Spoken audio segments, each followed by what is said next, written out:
My name is Jeffrey Liles. We're at the Longhorn Ballroom in Dallas, Texas. I'm the artistic director for Kessler Presents, a production company here in Dallas, promotion company that owns the Kessler Theater, Longhorn Ballroom, and the Heights Theater in Houston. So the Longhorn Ballroom has always been a crossroads of genres. What do you think makes country and rock and roll such a natural mix? I wouldn't say that it was a natural fit.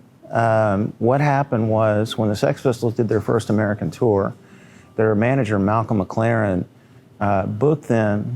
strategically booked them into venues that would provide this kind of counterculture collision. And by that, I mean, putting an English punk rock band in a country and western bar. He did that on purpose. He was trying to create a spectacle. And it wasn't just here in Dallas. They did it at Kane's Ballroom in Tulsa. They did it at Randy's Rodeo in San Antonio. The idea was to put this English punk rock band into venues where there would be a fight or there would be some kind of conflict dynamic there. And he was purposely trying to create a spectacle in each city. Can you set the scene for us? Were there any particular wild moments that still stand out today from the Sex Pistols show at the Longhorn Ballroom? I think it's important to know why punk rock happened in the first place. In the late 70s, classic rock was kind of at a crossroads. A lot of your favorite classic rock bands had kind of gotten soft. And at the same time, there was this other music that came along that was called disco music. It was dance music. And there was this conflict dynamic between rock and roll and disco. You were like either one or the other. You know, rock and roll people used to say disco sucks, you know, and they all hated each other. While that was going on, this other kind of music kind of slipped in the back door from England. It was punk rock. It was this brand new thing. Classic rock bands had kind of started to get soft a little bit, and nobody really wanted to be involved with disco. And this new thing came. All these new young bands came. They just kind of showed up out of nowhere that were obviously very different. Most classic rock songs are kind of ambiguous. They're kind of Dungeons and Dragons type poetry, you know, free association poetry or whatever. And disco didn't really have many vocals in it at all. But punk rock was different. All the viewpoint of the singer was in first person. It was like, I'm going to do this, I'm going to do that. You know, it was just like right out there, this person kind of expressing their views, and that was that. It was very, very different. And it appealed to people on a different level. Part of being in a classic rock band is you had to have like really mad chops. You had to be an incredible player. That was the whole aspiration, is you had to be this great musician. And when punk rock came along, obviously the musicians weren't that great. They were really fundamental, really elementary in their presentation. And that appealed to a lot of people, you know, because there were kids that wanted to be in bands, there were kids that wanted to participate in music or whatever, but maybe they really weren't they weren't a hotshot guitarist or whatever. And punk rock kind of let everybody come into the fold. And yeah, that's how punk rock happened. It was just kind of snuck in the back door, and while classic rock and disco music were fighting it out. The Sex Pistols and Merle Haggard shared the same marquee in 1978 for the Sex Pistols concert here. What do you think that says about the Longhorn Ballroom spirit? I'll say this. When I came to see the Sex Pistols in 1978, I'd never been to the Longhorn Ballroom. I didn't know what it was. I saw the name and I saw the word ballroom, and in my mind I thought it was going to be like this big ballroom with like a chandelier, or like they had ballroom dancing and stuff. And I couldn't figure out why they were doing a show at a place like that. And I remember we were coming down here, me and my two friends, and we didn't know where it was. And this was back before people had cell phones and back before they had, you know, GPS and all that. And all we knew about it is that it was right down the street from the Sportatorium, which is where they had the wrestling matches. So we drove up and down Industrial Boulevard trying to find this place, and it took us forever to find it. And finally, we got all the way down to the end of Industrial Boulevard, and there was this place. And we got there and realized it was a country and western place, you know, which was a complete surprise. You know, we really didn't know what to expect.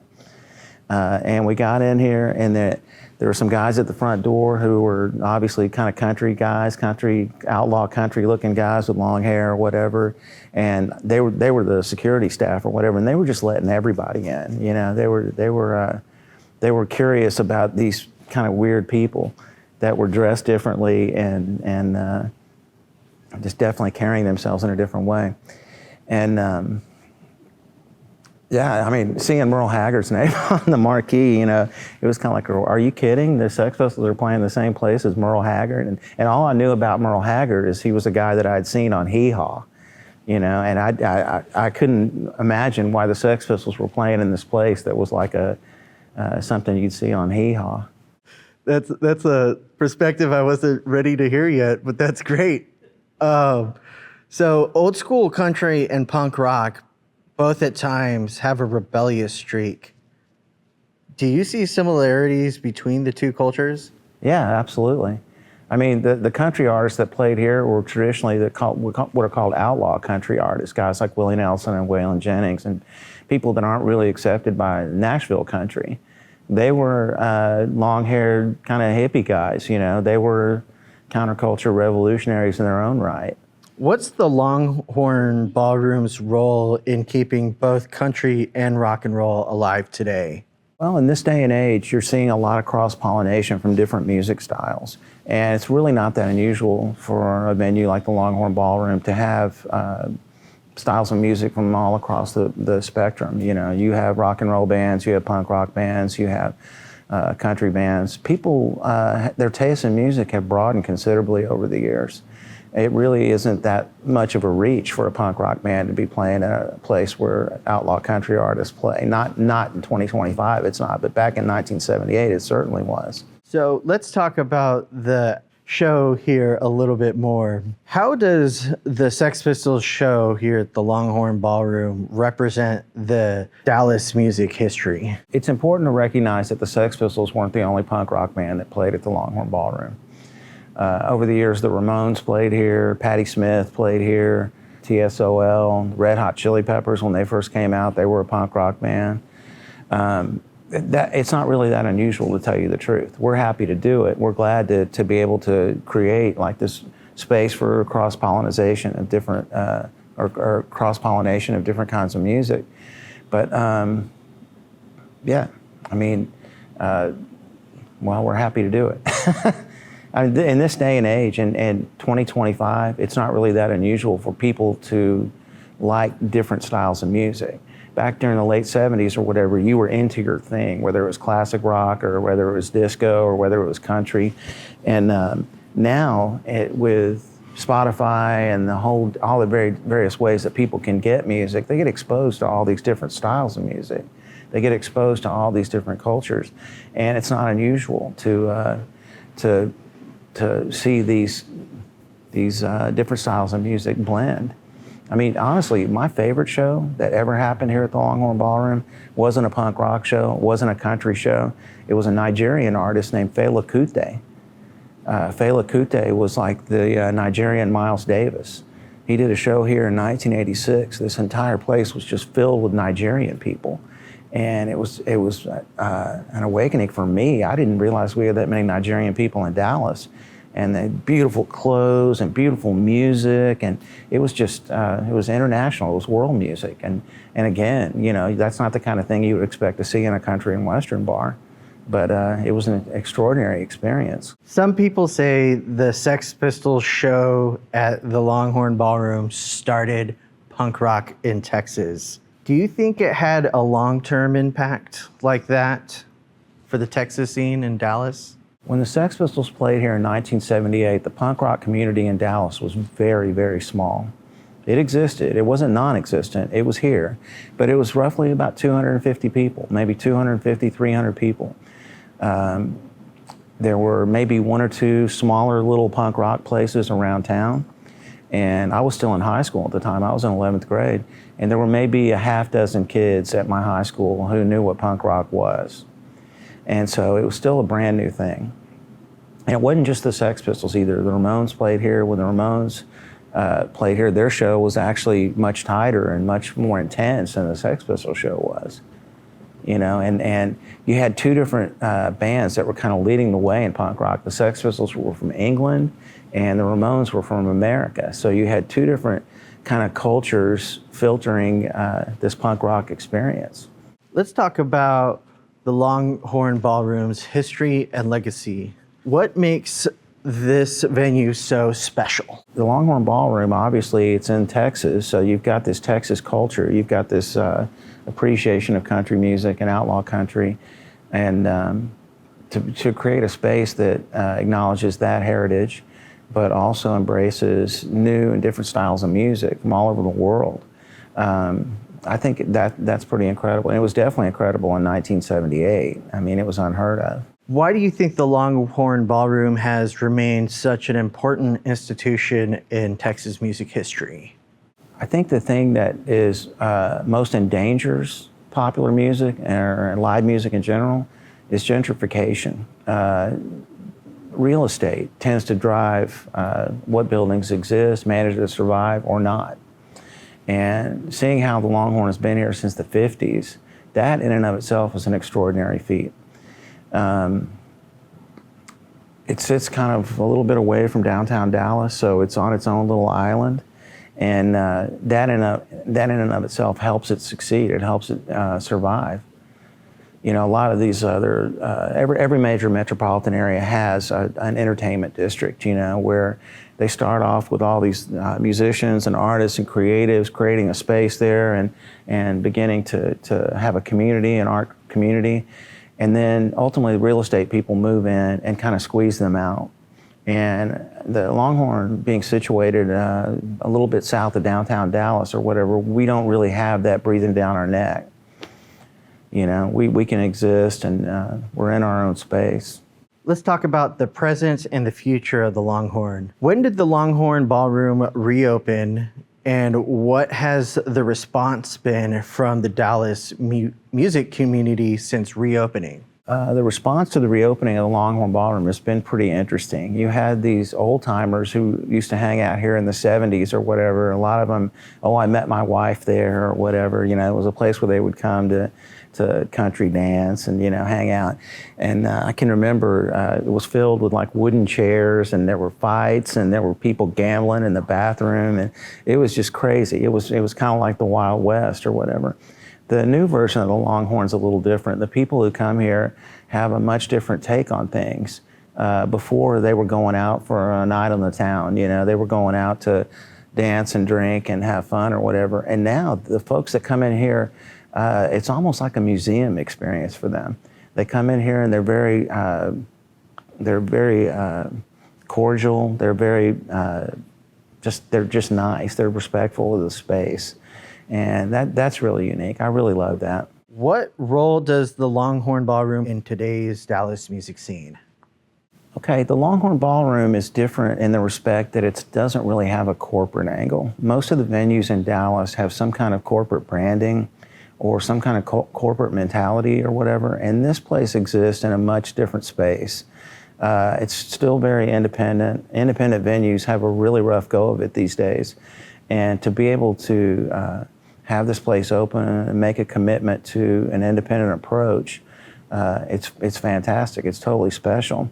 And we make it a point, with the people that come here, our regulars, we make it a point to remember their first names, you know, and let them know that they're in a kind of safe mom and pop type storefront type place, you know. It's very different than the corporate approach where they tell you don't stand here, don't stand there, move over here, you know, whatever. They're always telling you what to do. People don't like that. You know, we like to make sure that folks here are comfortable and that they're appreciated. We're glad they're here. And we want to make sure that they have a memorable time. I mean, ultimately, when you're putting on shows, what you're trying to do is deliver to people a lifelong memory. And you've got people who have these lifelong memories of the Longhorn dating back 5 or 6 decades. You know, oh, I saw Willie Nelson there. It was amazing. Oh, the Rolling Stones were hanging out there. You know, oh, Fela Kuti played there. You know, all these different styles of music, all these different artists have been through here, different kinds of people, different communities, you know, and they come in here and they walk out of here with a lifelong memory. And that's ultimately what we're trying to do, is create a space for people to have those memories that last a lifetime. How do you balance honoring the past while keeping the venue relevant for new generations? That actually is one of the main inspirations for doing this. I mean, what we're trying to do is cultivate the next generation of music lovers. You know, I think the real challenge is you've got people who, you know, they're into their computers. They're just staring at a screen all day. You know, they're kind of insulated, and this space is a throwback to where you would go somewhere to be part of a community and make friends and see, you know, share experiences and stuff like that. That's what we're trying to do. We're trying to create a space where people can do that. And it is a throwback, and it's, you know, you got old timers like me and a lot of the people on our crew that really love that. You know, we would rather be here in a room like this, seeing an amazing band, hearing an amazing concert, than be at home staring at a screen.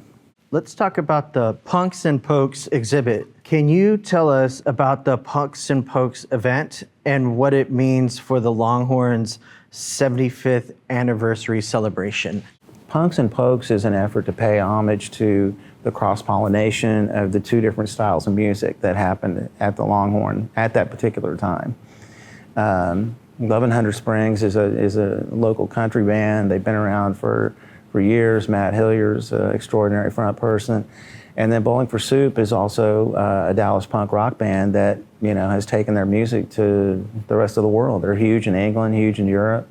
And it's just a great celebration of those two styles of music and having two great representatives of each genre. I'm noticing you just kind of smiled a little bit more than you have. Why are you smiling about the Punks and Pokes exhibit? I think it'll be fun. I think it'll probably turn a new generation on to cross-pollination of music styles and cultures. What was it like working with Bob Gruen to showcase the never-before-seen photos? I didn't work with Bob Gruen personally. I knew who he was because I had seen his photographs in Cream magazine and Rolling Stone, and he just happened to be here. He was on the road with them, I believe, just shooting pictures on their tour. And it's important to know about the Sex Pistols tour. That tour was only 6 dates. It literally only lasted a week and a half. And the band was in serious turmoil. Like I said, their manager, Malcolm McLaren, was purposely putting them in rooms that would create some kind of conflict dynamic, that would create some kind of spectacle that everybody would write about, other than writing about whether the band was any good or not. And the Sex Pistols, I mean, especially when you compare them to the Ramones were super tight. All their songs were just boom, boom, boom, boom, boom, one right after the other. You could just tell. Their show was intense. It was just perfectly executed. The Sex Pistols were really sloppy. You know, they barely had it together. Sid Vicious didn't know how to play a bass, and he was standing up there with a bass around his neck, you know. And that, I think, Malcolm McLaren, their manager, I think what he was really trying to do was set them up for disaster. You know, create this like space for them to cross this spectacle.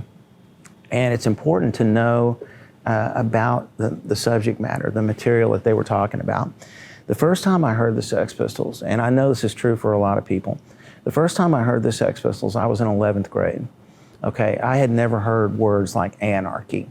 That was the first time I ever heard the word anarchy. And I figured it was a punk rock word. You know, I didn't know what it meant.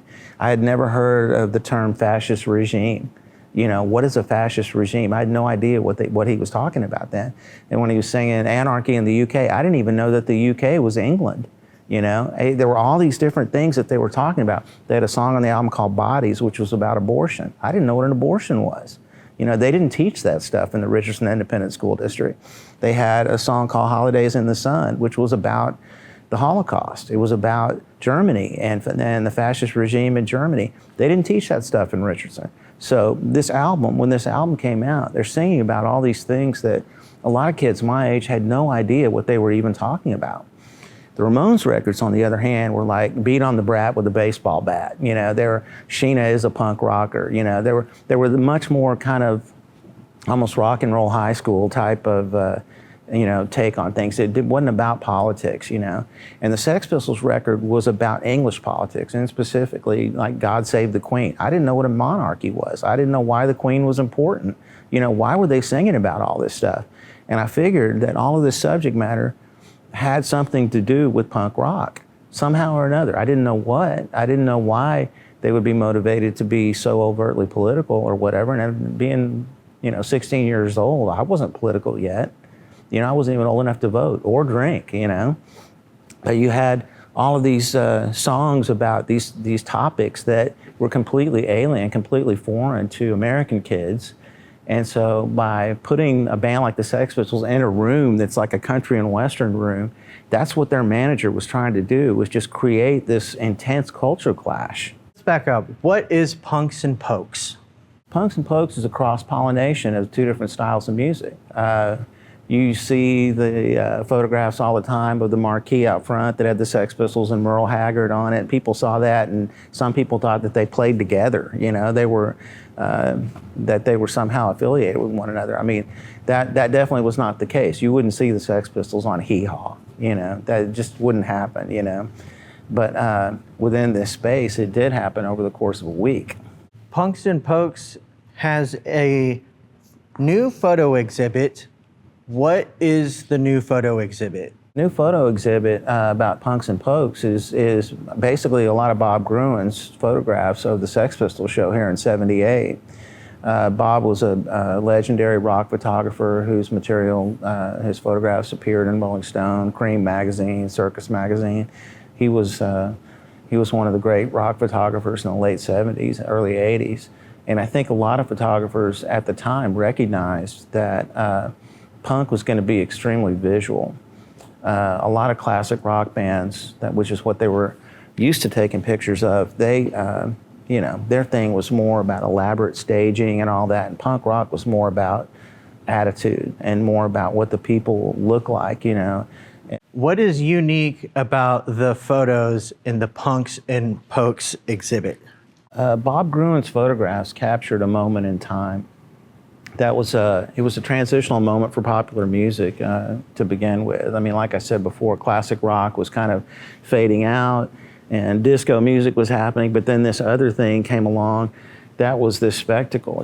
These kids with torn clothes, leather pants and spiked hair and safety pins in their clothes and all that. So photographers like Bob Gruen knew that they needed to capture this. Annie Leibovitz was here shooting photos. I mean, there was a fashion element of it too. And it's important to know where the name Sex Pistols came from. The Sex Pistols don't have anything to do with sex or guns. There was a fashion boutique in London called Sex, and Malcolm McLaren was one of the people who ran it.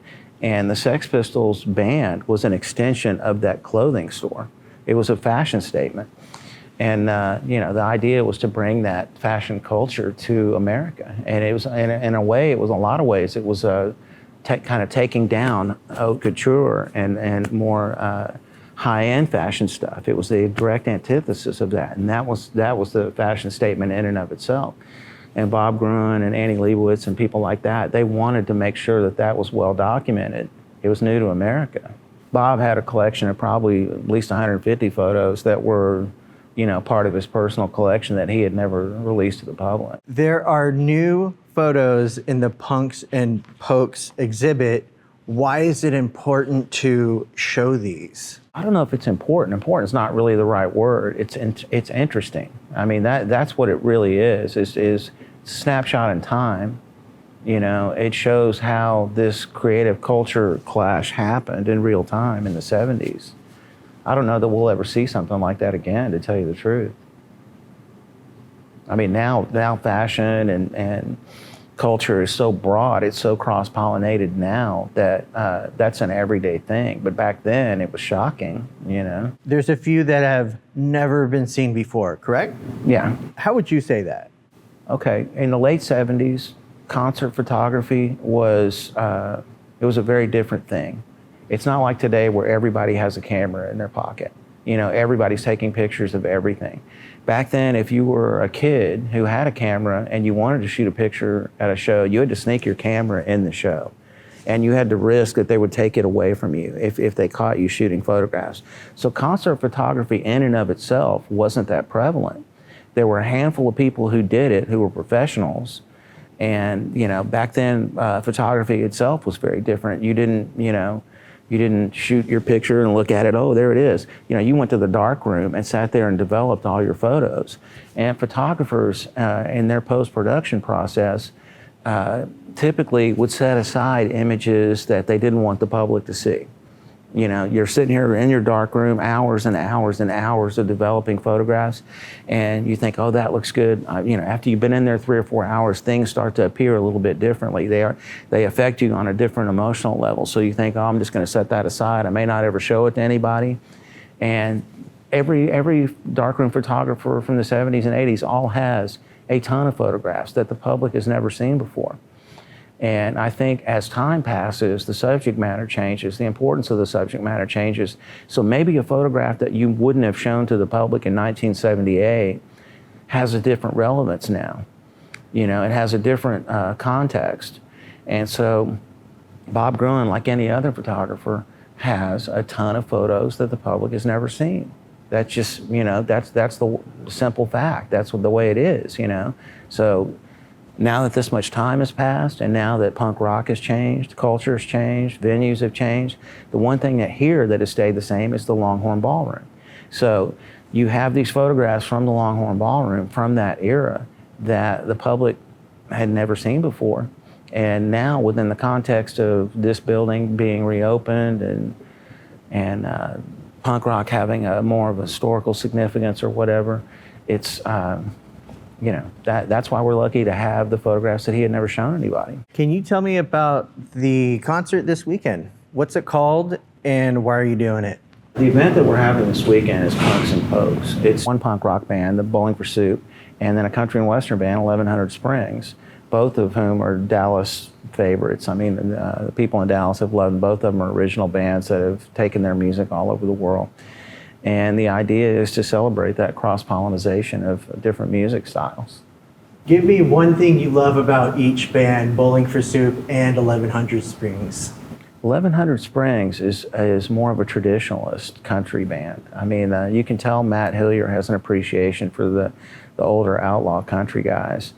And Bowling for Soup is an over-the-top, exuberant, kind of super fun punk rock band. They weren't punk in the respect that, you know, they were antagonistic or singing about politics or anything like that. They were more urgency and energy and having fun. That's what they're about. What do you hope people take away from the concert this weekend and seeing the photos? I hope people will have an appreciation for the past. They'll get a peek into the past of when punk rock and country music collided at the Longhorn. And I hope that it'll also help, you know, open up their awareness to different styles of music. People kind of are in their silos where they're in their favorite, into their favorite style of music or whatever. And this would be a good opportunity for them to kind of exercise their ability to get into a cross-pollination, get into music that's not normally what they listen to. So the Sex Pistols live performance here at the Longhorn Ballroom is being released on vinyl. How cool is that? And did that have anything to do with why you're doing this Punks and Pokes exhibit with the Sex Pistols photos?